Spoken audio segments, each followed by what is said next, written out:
The Chicago, Illinois Police Department has released shocking new video of one of their own under attack. A suspect high on drugs punching and slamming a police officer's head into the pavement. Look at this. Get down on the ground! Get down on the ground! Get down on the ground! Well, that police officer never pulled her gun. Why? Because apparently she was afraid of the potential backlash. The suspect was eventually arrested and charged with attempted murder. Here to react is retired Chicago Police Sergeant Pete Kokonis. Pete, good morning to you.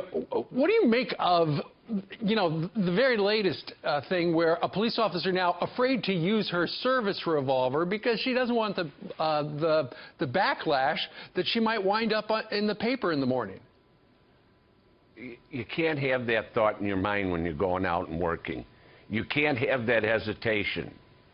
You can't have that 1 second delay to let that person get one up on you. Forget about this woman got beaten severely. She's still in the hospital. Yeah. The stun gun, the taser didn't work. They put it on stun. That didn't work. And this woman was taking a severe beating for a couple of minutes. Her partner could have shot this guy, and he didn't do it. So how can we turn around and have these kind of thoughts and these kind of things in our minds about what are we going to do when we're faced with something? Yeah, Pete, I know apparently you said that if you watch the video, you see the two sheriffs walked up during the fight. They don't get involved. This is all part of the media's false narrative, Pete, of where out there in America, cops are killing black men, right? But the statistics show that it's not just black men. I understand. I believe the statistics show it's a lot more diversified than just black men. And, people use the Ferguson effect. Michael Brown, a young man, sad, but he was a thug that beat a store owner. Then he turns around and beats a policeman, tries to get his gun. And they make this guy the saint for Black Lives Matter. Pick another issue. This guy was not the guy that you should have in the face for your movement. Sure. Pete, ultimately, because of this media narrative, this police officer, let's hope she gets out of the hospital shortly.